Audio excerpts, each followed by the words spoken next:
नमस्कार भाइयों, कैसे हैं आप लोग। मेरा पेपर चल रहा है इसलिए जो है मैं बीच में क्लास लेकर के नहीं आ पाया, इसलिए मैं क्षमा चाहता हूं।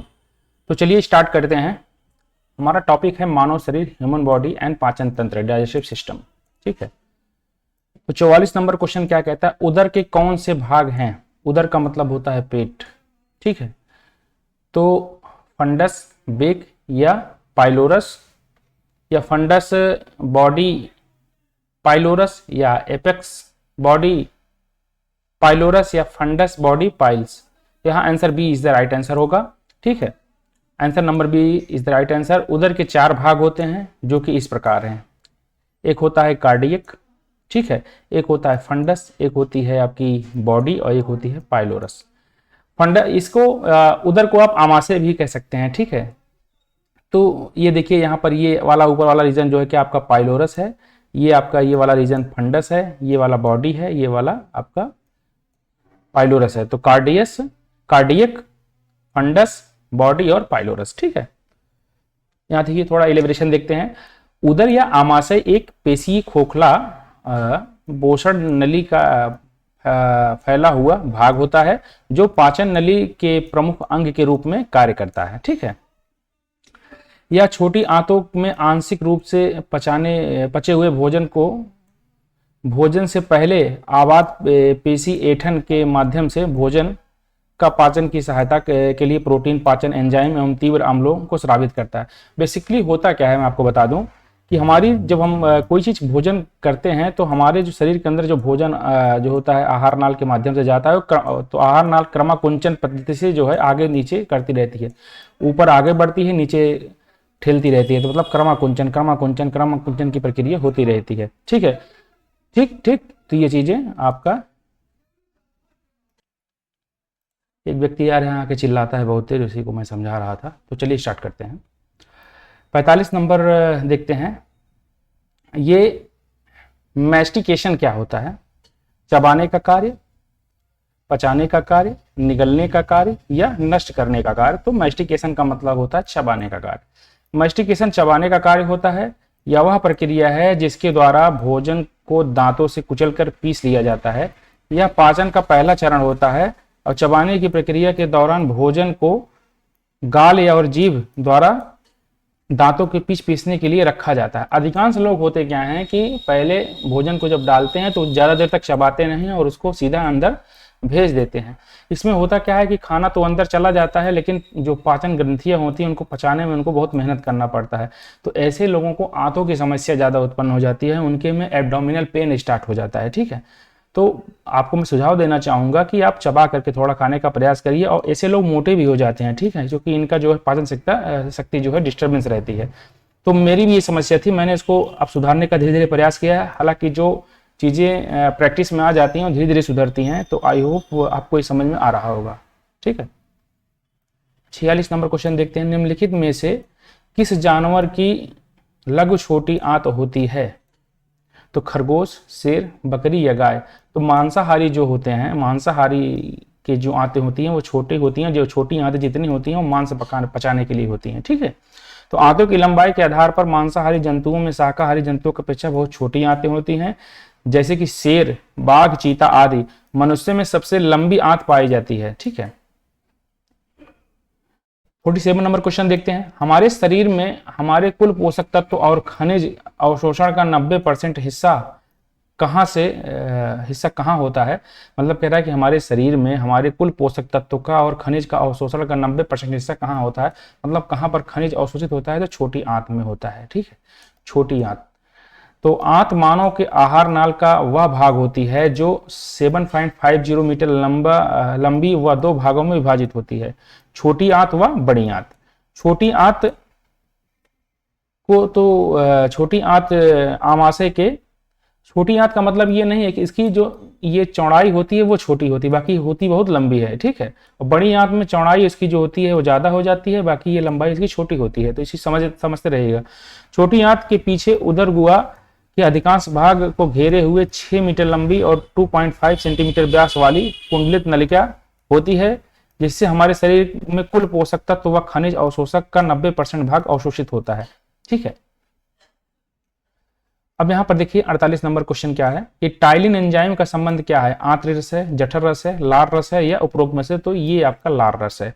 लार सदैव लार ग्रंथियों से स्रावित होती रहती है, जिसमें 98% जल और शेष 2% अन्य पदार्थ तथा टाइलिन एंजाइम होती हैं, जो मंड को शर्करा में बदलती हैं और म्यूसिन या लुगदी को चिकना बना देती हैं। मतलब लार जब आप मुंह में कोई चीज चबाते हैं तो जो एंजाइम स्रावित हो जाती है, जिससे कि भोजन जो होता है वो शर्करा या मतलब थोड़ा लसलसा हो जाता है, जिससे कि अंदर जाने में दिक्कत ना हो, तो उसे हम कहते हैं टाइलिन एंजाइम कहते हैं। ठीक है, 49 नंबर क्वेश्चन देखते हैं। हमारे पेट में स्थित पाचक रस में मुख्य रूप से होता है क्या, गंधक अम्ल, नाइट्रिक अम्ल मतलब HNO3, नो, हाइड्रोक्लोरिक एसिड ये ठीक है, HCl होता है, एसिटिक अम्ल ये होता है आपका सिरके में। तो आमाशय के आंतरिक भित्ति, क्षुद्रांत या आहार नाल से संबद्ध ग्रंथि जैसे कि यकृत, अग्नाशय। यकृत आपको पता होगा कि यकृत जो होता है 1.5 किलोग्राम का होता है। ये शरीर का सबसे बड़ा सबसे बड़ा जो है ये ग्रंथ है, आप इसको ग्रंथि बोलिए।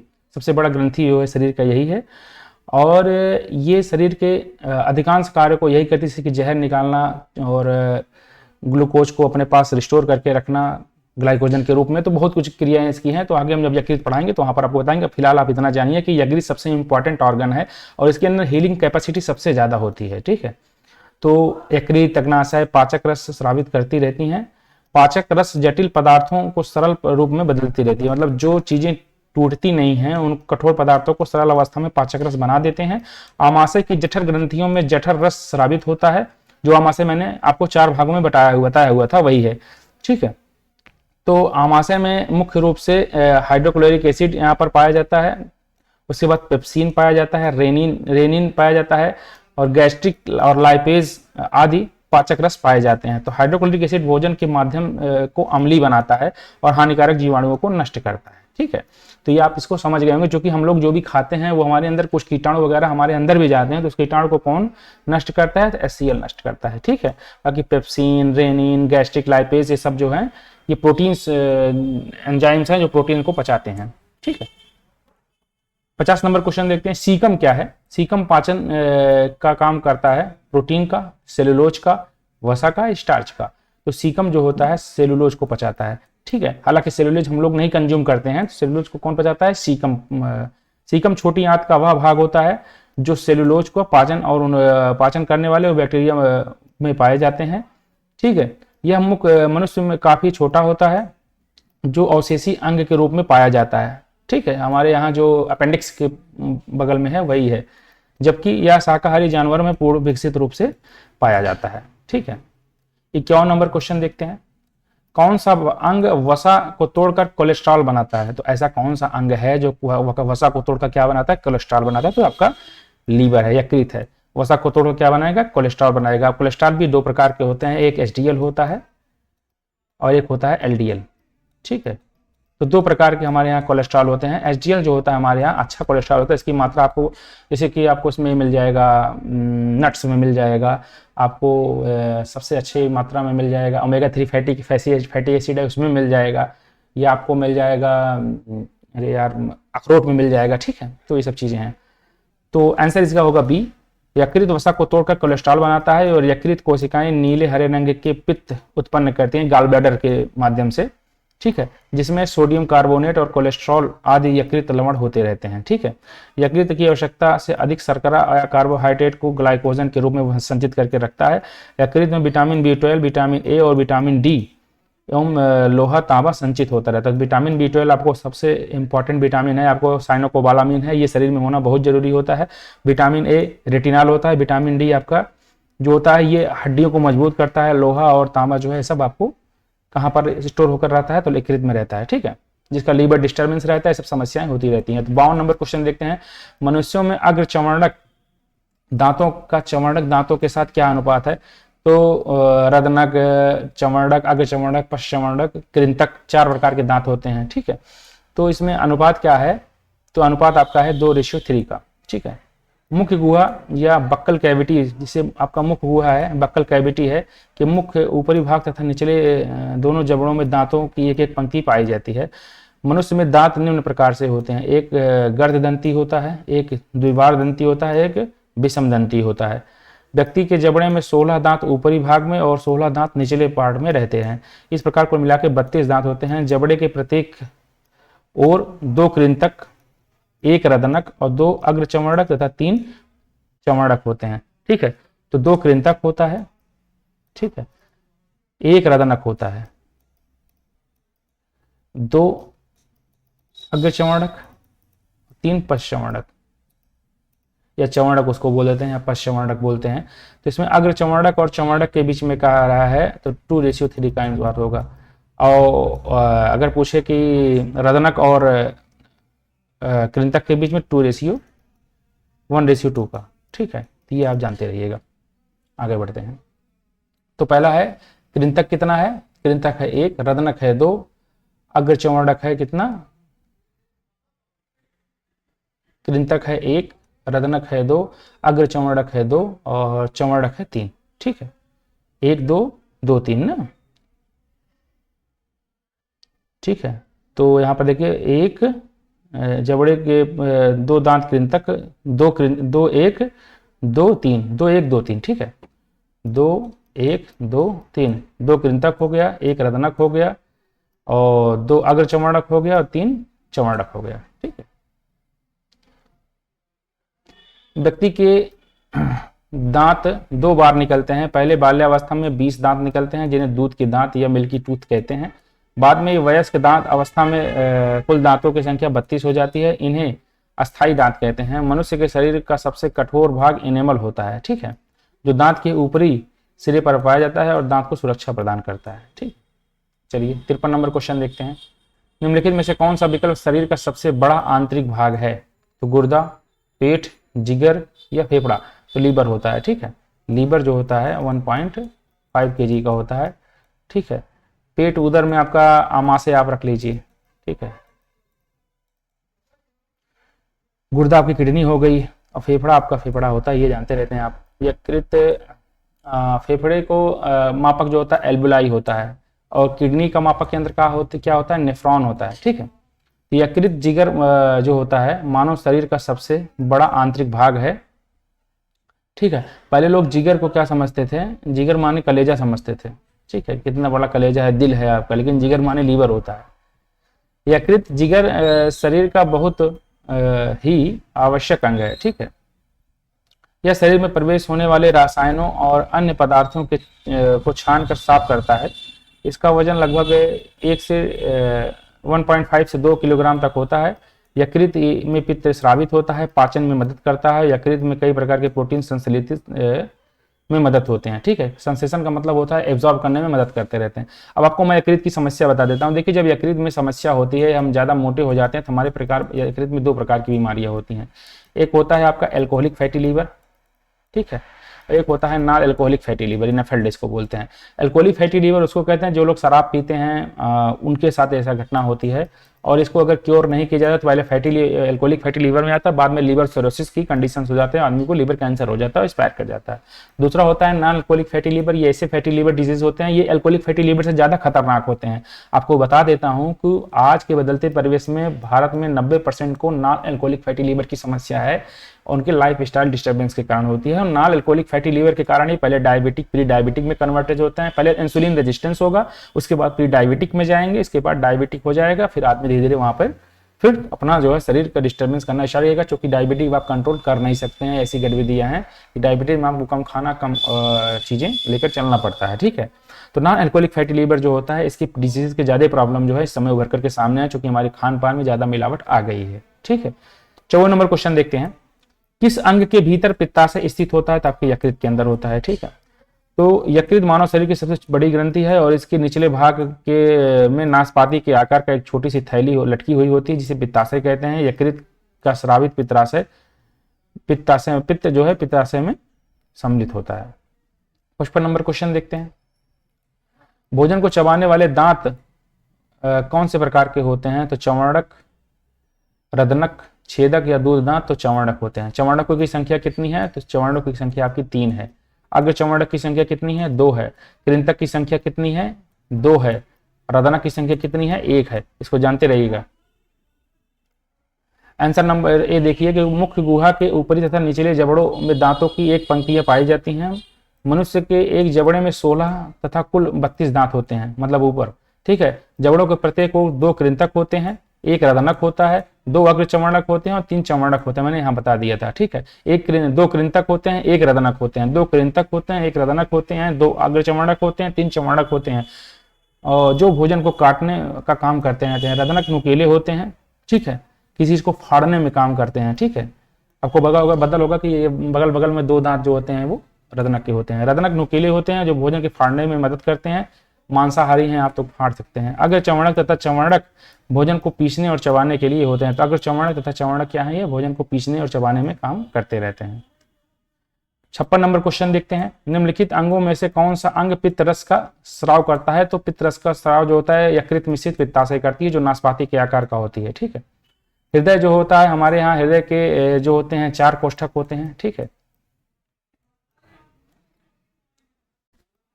ये 4 कोष्ठक हृदय के अंदर होते रहते हैं। ठीक है, गुर्दा की होती है किडनी। मस्तिष्क आपका है पता ही, मस्तिष्क मतलब दिमाग होता है।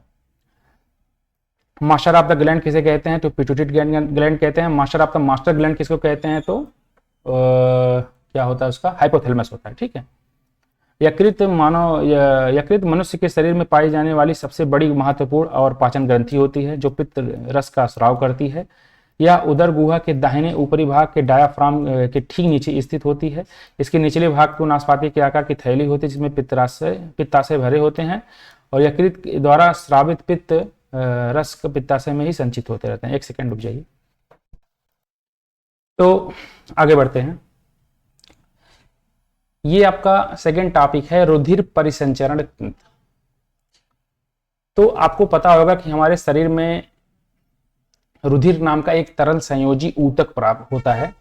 ये हमारे पूरे शरीर में नसों में दौड़ता रहता है। इसके माध्यम से हमारे शरीर की सभी क्रियाएं होती रहती हैं। बेसिकली रुधिर जो होता है वो शरीर में सबसे इम्पॉर्टेंट ऊतक का व्यवहार करता है। तो रुधिर 3 प्रकार से हमारे शरीर में पाया जाता है। रुधिर के 3 अंग होते हैं। ठीक है, प्रकार नहीं आप कह सकते हैं, रुधिर के 3 अंग होते हैं। नंबर 1 होता है लाल रुधिर कणिकाएं, दूसरा होता है श्वेत रुधिर कणिकाएं, तीसरा होता है प्लेटलेट। ठीक है, ये 3 चीज आप जानते रहिए। चलिए स्टार्ट करते हैं। तो लाल रुधिर कणिकाओं की आरबीसी हम कहते हैं। तो आरबीसी का जीवन काल कितना होता है? उत्तर होता है 120 दिन। ठीक है, रुधिर प्रायः लाल, गाढ़ा और तथा एक अपारदर्शी जो होता है ऊतक होता है। या हृदय तथा रुधिर वाहिनियों से लेकर संपूर्ण शरीर में लगातार प्रवाहित होता रहता है। ठीक है, रुधिर के 2 अवयव होते हैं। रुधिर 2 प्रकार के अवयव से मिलकर बना होता है, एक प्लाज्मा, ठीक है, और दूसरा होता है रुधिर कणिकाएं या बिंबाणु। ठीक है, तो रुधिर 2 प्रकार के होते हैं। रुधिर का प्रकार 2 है, लेकिन रुधिर के जो होते हैं कण 3 प्रकार के होते हैं। रुधिर पहले प्रकार का होता है प्लाज्मा, दूसरा होता है रुधिर कणिकाएं। ठीक है, रुधिर कणिकाएं 3 प्रकार की होती हैं। एक होती है आरबीसी, एक होती है डब्ल्यूबीसी और एक होता है प्लेटलेट, जो मैंने आपको ऊपर बता दिया था। लाल रुधिर कणिकाओं का औसत जीवन काल 120 दिन का होता है। आरबीसी का निर्माण अस्थि मज्जा में होता है। अस्थि मज्जा का मतलब क्या होता है? जैसे हमारे शरीर है, ठीक है, ये शरीर का बोन है। ठीक है, तो शरीर का बोन जो होता है बीच में खोखला होता है और इसमें जो होता है एक मज्जा भरी होती है। ठीक है, इसी मज्जा में आरबीसी का निर्माण होता है, डब्ल्यूबीसी का निर्माण होता है, सभी प्रकार के निर्माण होते हैं। जब ये मज्जा डिस्टर्बेंस होता है तो बोन मैरो डिस्टर्बेंस हमको बोला जाता है। वहां पर आपको प्लेटलेट बनने में दिक्कतें आएंगी, रुधिर के बनने में दिक्कतें आएंगी, तो बोन मैरो डिस्टर्बेंस होता है, तो बोन मैरो का ट्रांसप्लांट भी होता रहता है। ठीक है, तो और इसे हम प्लीहा भी कहते हैं, इसलिए प्लीहा को आरबीसी का कब्र, इसकी मृत्यु जो होती है कहाँ पर होती है? प्लीहा में होती है। ठीक है, तिल्ली जिसको बोलते हैं, और आरबीसी को का कब्र किसे कहते हैं? प्लीहा को कहते हैं। ठीक है, 58 नंबर क्वेश्चन देखते हैं। रक्त लाल दिखाई देता है, किस कारण होता है? तो इसमें हीमोग्लोबिन के कारण होता है। ठीक है, हीमोग्लोबिन हीम नामक रंजक पाया जाता है, जिसे के कारण जो होता है रक्त का रंग जो होता है लाल होता है। शरीर में हीमोग्लोबिन की कमी के कारण एनीमिया रोग हो जाता है, और इसके लिए आयरन हमें दिया जाता है। तो हम कह सकते हैं कि हीमोग्लोबिन के कारण ही लाल रंग दिखाई देता है। ठीक है, 13 से लेकर के 16 तक जो होता है वो पुरुषों में होता है और 12 से लेकर के 14 तक महिलाओं में इसका जो होता है हीमोग्लोबिन की सामान्य मात्रा होती है। 59 नंबर क्वेश्चन देखते हैं। हीमोग्लोबिन लाल रक्त कोशिकाओं के अंदर एक प्रोटीन पाया जाता है, यह निम्नलिखित में से किसका वाहन करता है? ठीक है, ऑक्सीजन का, कार्बन डाइऑक्साइड का, नाइट्रोजन का, ओजोन का। तो ऑक्सीजन का वाहन करती हैं। रुधिर का बेसिकली काम ये होता है कि रुधिर जो होता है ऑक्सीजन को लेकर के कहाँ तक पहुंचाता है? हृदय तक पहुंचाता है, फेफड़ों तक पहुंचाता है। ठीक है, इसका यही काम होता है, पूरे शरीर में ऑक्सीजन की स्थिति को बनाए रखता है। दूसरी चीज कार्बन डाइऑक्साइड क्या होता है? तो कार्बन डाइऑक्साइड जब हमारे रुधिर में इंटर करता है तो कार्बन मोनोऑक्साइड का रूप लेता है, ये हमारे शरीर के लिए नुकसानदायक होता है और इसको हम मीठी मौत कहते हैं। ठीक है, तो हीमोग्लोबिन जो होता है लाल रक्त कणिकाओं के अंदर एक प्रोटीन पाया जाता है और यह ऑक्सीजन का परिवहन करता रहता है। 60 नंबर क्वेश्चन देखते हैं। रक्त डैश के माध्यम से गुर्दे में प्रवेश करता है? वाह्य स्टेडिफक धमनी, वृक्क धमनी, कक्ष धमनी या अंतःप्रकोष्ठीय धमनी? तो वृक्क धमनी जो है क्या कहता है? गुर्दे में प्रवेश करता है। रक्त वृक्क धमनी के माध्यम से गुर्दे में प्रवेश करता है। धमनियां वे रक्त वाहिकाएं होती हैं जो हृदय से रक्त को शरीर के विभिन्न अंगों तक पहुंचाती रहती हैं। हृदय से रक्त को शरीर के विभिन्न भागों में पहुंचाती रहती हैं। 61 नंबर क्वेश्चन देखते हैं। लाल रक्त कणिकाएं शरीर के किस भाग में बनती हैं? तो अस्थिमज्जा, बोन मैरो में बनती हैं। ठीक है, यकृत आपको पता होगा कि सबसे बड़ा ग्रंथ होता है। वृक्क आपका किडनी होती है। हृदय आपको पता ही है। मनुष्य में लाल रुधिर कणिकाएं छोटी, गोल तथा दोनों के बीच में दबी हुई अर्थात उभयावतल आकार की होती हैं और इसमें केंद्रक नहीं होता है। आपको इसको पता होना चाहिए कि इसमें केंद्रक नहीं होता। क्यों केंद्रक नहीं होता? केंद्रक होता तो क्या करता है? ये ऑक्सीजन का वाहन कर ही नहीं पाता। तो ईश्वर ने बहुत सोच समझ के हमें ये चीज दिया हुआ है कि रुधिर में केंद्रक नहीं है। ठीक है, इसकी केंद्रक एक ऐसा जो है रुधिर कणिका का सेल है क्योंकि ऊतक है और ऊतक ऐसा ऊतक है जो केंद्रक विहीन है, मतलब बना तो सेल के निर्माण से ही है ये, तभी तो इसमें केंद्रक होता है। तो केंद्रक इसमें नहीं है, इसका मतलब ये है क्या है कि रुधिर एक ऐसा आरबीसी एक ऐसा रुधिर ऊतक है जिसमें केंद्रक नहीं पाया जाता है। ठीक है, इसका आकार क्या होता है? तो उभयावतल आकार का होता है। एक स्वस्थ मनुष्य के शरीर में लगभग 4 से 5 लीटर तक के खून पाया जाता है। आरबीसी का जीवन काल 120 दिन का होता है। लाल रुधिर कणिकाओं का निर्माण अस्थिमज्जा में होता है और इनकी मृत्यु पीलिया में होती है। ठीक है, 62 नंबर क्वेश्चन देखते हैं। सामान्यतः मनुष्य में रक्त के प्रति 100 क्यूबिक सीएम में हीमोग्लोबिन की मात्रा कितनी होनी चाहिए? तो सामान्यतः मनुष्य के अंदर 14 से 15 मिलीग्राम होनी चाहिए। मैंने आपको जो ऊपर बताया था वही आंकड़ा सही है। हीमोग्लोबिन एक प्रोटीन है जो मानव शरीर में पाया जाता है। इसके रासायनिक संयोजन में ग्लोबिन नामक प्रोटीन पाया जाता है और हीम नामक जो होता है ये एंजाइम प्राय जो होता है उसमें, एक सेकंड मुझे, हीम नाम का क्या था? हीम जो है रंजक है और ग्लोबिन नाम का प्रोटीन इसमें पाया जाता है। ठीक है, हीम एक रंजक है जो लाल रंग देता है। लाल रंग क्यों देता है? आयरन के कारण देता है, क्योंकि हीमोग्लोबिन में आयरन की मात्रा जब होती है तो हमको दिया जाता है। बेसिकली हीम जानते रहिए एक रंजक है और ग्लोबिन एक प्रोटीन है। ठीक है, पदार्थ की जुड़ी हो रहती है।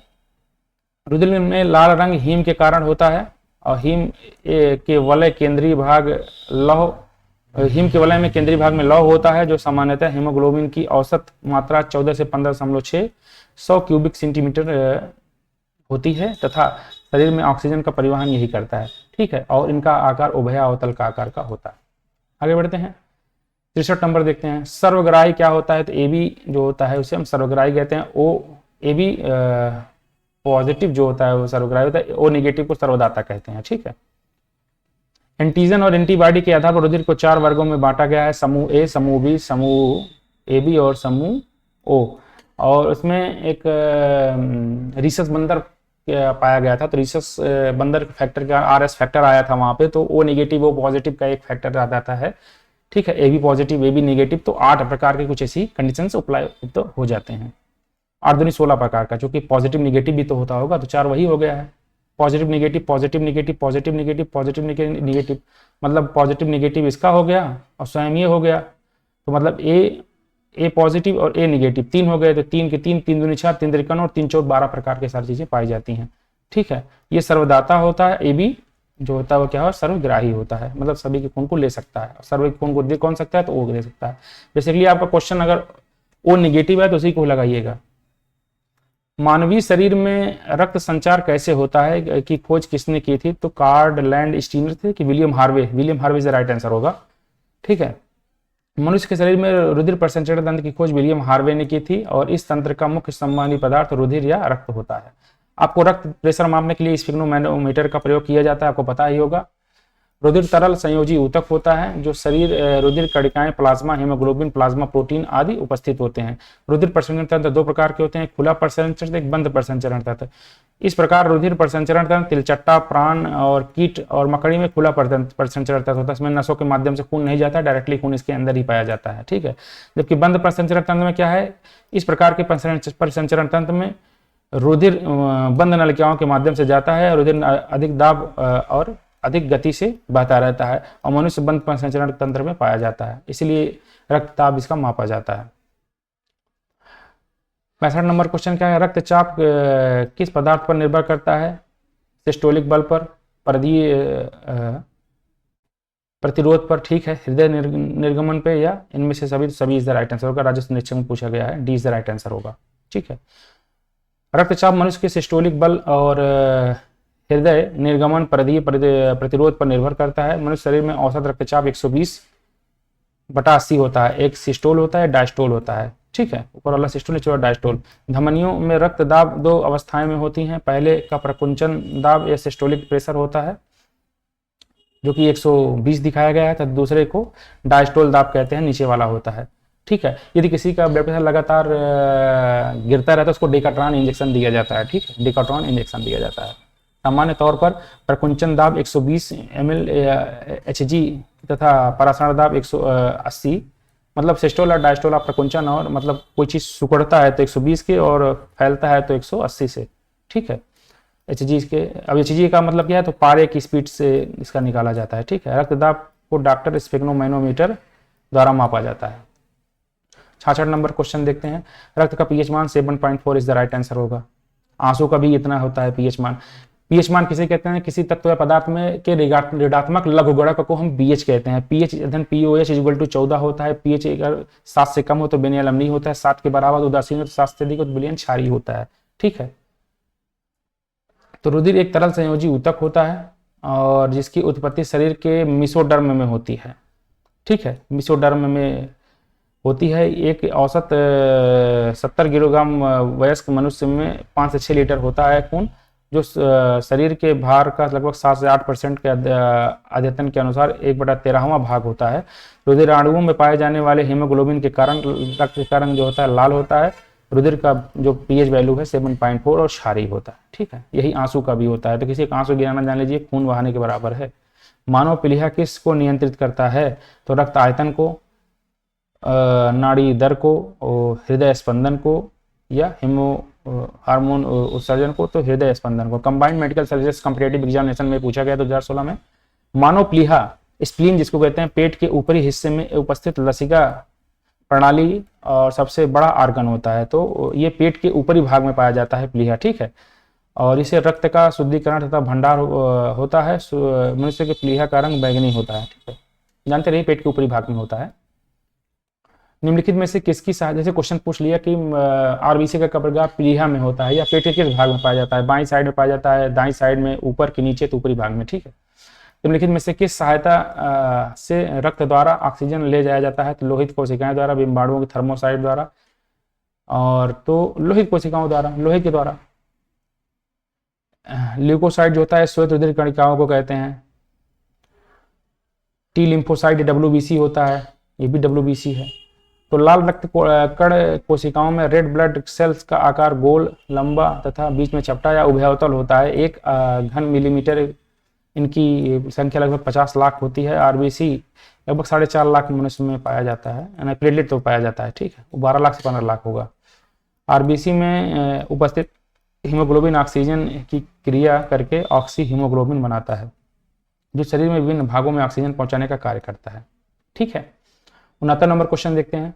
मानव रक्त प्लाज्मा की लगभग कितनी मात्रा पाई जाती है? तो रक्त में प्लाज्मा की मात्रा जो होती है ये 55 से 60% पाई जाती है। मानव रक्त में प्लाज्मा 55 से 60% पाया जाता है तथा शेष 45 से 40% रजित कणिकाएं पाई जाती है। प्लाज्मा में 90% भाग जल होता है, 10% भाग अन्य प्रोटीन और कार्बनिक और अकार्बनिक पदार्थ होते हैं। ठीक है, तो आपको समझ में आ गया कि मतलब रक्त में प्लाज्मा 55 से 60% पाया जाता है, बाकी 45% जो होता है वो क्या पाया जाता है, रुधिर कणिकाएं पाई जाती है। इसमें WBC, RBC और प्लेटलेट पाया जाता है। ठीक है, और प्लाज्मा का 90% भाग जल से बना होता है, बाकी 10% भाग में प्रोटीन, कार्बनिक पदार्थ, कार्बनिक पदार्थ, अन्य पदार्थ पाए जाते हैं। पचे हुए भोजन एवं हार्मोन्स का शरीर संवहन प्लाज्मा के द्वारा होता है। जो पचा हुआ भोजन होता है, हार्मोन्स का संवहन इस शरीर के किसके द्वारा होता है, प्लाज्मा के द्वारा होता है। ठीक है, 70 नंबर क्वेश्चन देखते हैं। रक्त समूह ओ कहलाता है, सर्वदाता कहलाता, आगे बढ़ जाइए। सर्वग्राही किसको कहते हैं, सर्वग्राही कहते हैं आपको AB। सर्वदाता ओ को सार्वजनिक दाता कहते हैं, रक्त समूह AB को सर्वग्राही कहते हैं। रक्त समूह की खोज सन 1900 में कार्ल स्टीनर ने की थी। विलियम हार्वे ने क्या था, रुधिर परिसंचरण तंत्र की खोज की थी। मानव शरीर में रक्त बैंक कहलाता है किसको, तो यहाँ पर होगा आपका प्लीहा। प्लीहा रक्त बैंक कहलाता है। इसको RBC का कब्रिस्तान भी कहते हैं। प्लीहा या तिल्ली सभी कशेरुकी प्राणियों में पाया जाता है। या लाल रक्त कणिकाओं को नष्ट करने का कार्य करता है, जिस कारण मानव शरीर में रक्त बैंक कहा जाता है। ठीक है, 72 नंबर क्वेश्चन देखते हैं। मानव शरीर में रक्त का आयतन शरीर के भार का लगभग कितना होता है, कितने % होता है, तो यहाँ आंसर होगा D%, 7%। तो शरीर के भाग का 7% भाग जो होता है क्या होता है, रक्त होता है, 5 से 6 लीटर।